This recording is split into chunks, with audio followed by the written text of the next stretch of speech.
And my first prediction, kind of similar, but maybe more surprising. Billy Napier makes it through the season and keeps his job. I know the schedule is incredibly difficult. I know everybody thinks Billy Napier may be fired halfway through the season. I'm going to say they're better than we think, and he's just good enough to keep the job. Another like 7-5 type of season where you get a big win here or there. I like Graham Mertz. I think he played really well last year. And Florida lost a lot of games last year. They nearly pulled out at the end, or could have pulled out at the end. The Arkansas game comes to mind. And I think they don't shoot themselves in the foot as they've done for the last 2 years.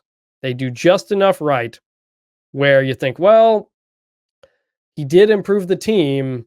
We're gonna give him another year. Now, this is the Vegas odds on this prediction may not be good, but that's what I'm gonna say. It's a gutsy call, Chris. I will say the reason I think Billy Napier is gone after this season is the fact that the way that last season ended. And it wasn't just the fact that they lost 5 games in a row and that their recruiting fell apart. They had a top 3 recruiting class before they had a bunch of decommitments in November. It's the fact that guys that he signed, that he brought into Florida within 2 years have left the program. I had a lot of conversations with some former Gators that are at ACC schools. And they talked about just what a different environment it is under Billy Napier compared to Dan Mullen. And a lot of guys just didn't like playing there, didn't like the way things were run. And I don't know that after what you've just been through, that you can sort of recoup. And especially against this schedule, it is a brutal schedule for the Gators. Every single week they've got somebody tough. I think Texas A&M is the second or third game of the year after Miami. It is a rough schedule. I think physically they're going to be beat up, and I think emotionally they're going to be beat up. So I just think this is it for Billy Napier. I like Billy. I think he's a smart guy. I just think he had a really tough situation, and I think some of his ideas just didn't work out for some of the players that he thought, they didn't work out the way he thought it would. The vibes are not good. The vibes have not been good at Florida. And you think about the number of guys you have out on special teams plays and all the like procedural mistakes you're making when you've got this giant off the field staff. Like, these are the things that aren't supposed to happen. And I think if they just stop making those mistakes, they can be respectable. We will see. What's your SEC prediction? Well, first of all, it's going to be a really interesting season because of Texas and Oklahoma, and people are really excited about just the battle for the top spot. I think it's going to be the same team that's been up there consistently. I think you're going to see Georgia and Alabama both get into the playoff, but I'm also predicting Texas and Oklahoma to get in. Those are the 4 SEC teams that'll get in. I'm kind of condensing stuff because I know we're short on time. But most importantly, Georgia will survive a loss at Texas in October, exact revenge on the Longhorns in the SEC title game behind Heisman finalist Carson Beck. Yes, he will be there. He's got a lot of weapons around him. He will be the leader of that team. And ultimately, Georgia will get into the playoff as the number 2 seed. Trey Moore, one of the best players at UTSA, I think will be the SEC Defensive Player of the Year at Texas in his first season. And then the Longhorns will get in and play Florida State in the playoff in round 1. That's my prediction with Texas, Georgia. I like it. I'm going to say Alabama fans call into Paul Feinbaum and tell him that Kalen DeBoer can't hack it. Kalen DeBoer needs to be fired before we get to October. 4 games into the season. And I say this because they go to Wisconsin in week 2, or go to Green Bay. I think they're on the road to Wisconsin in week 3. I'm sorry.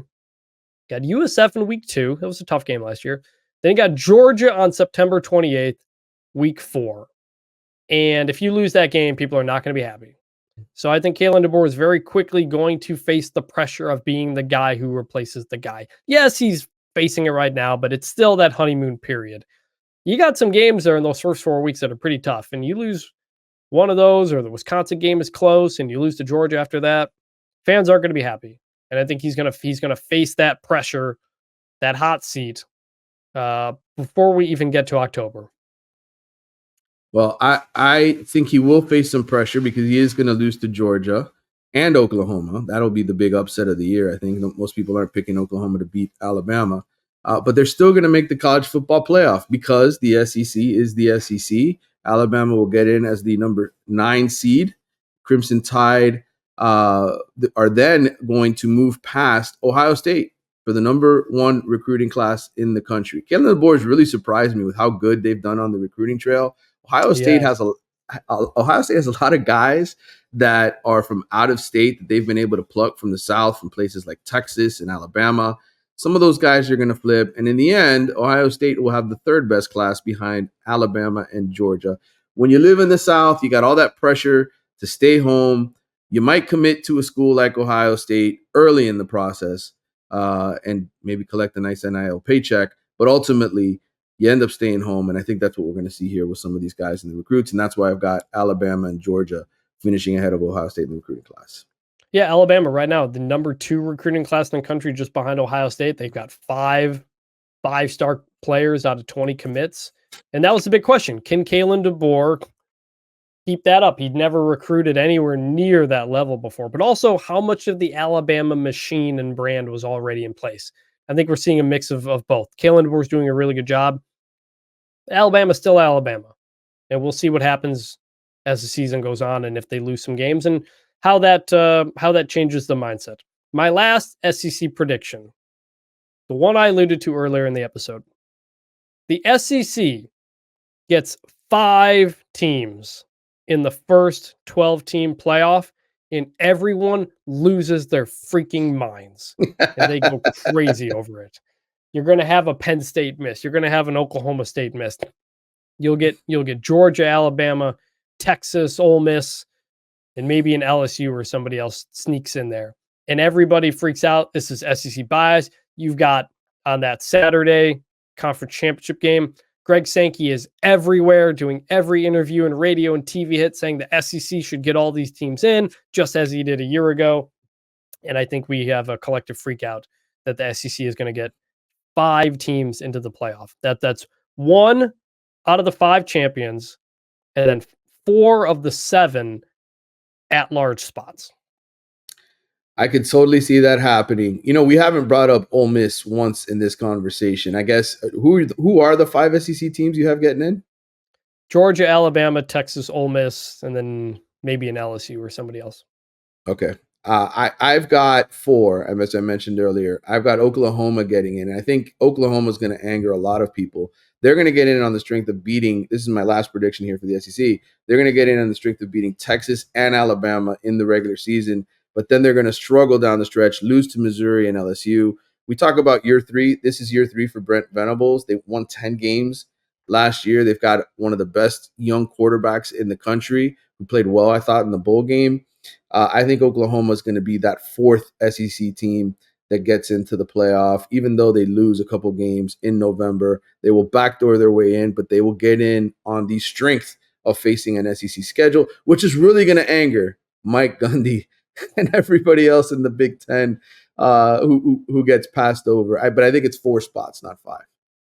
Missouri, that's the other one. They could get that 5th spot. They've got a schedule that's very favorable. Continue last year's momentum.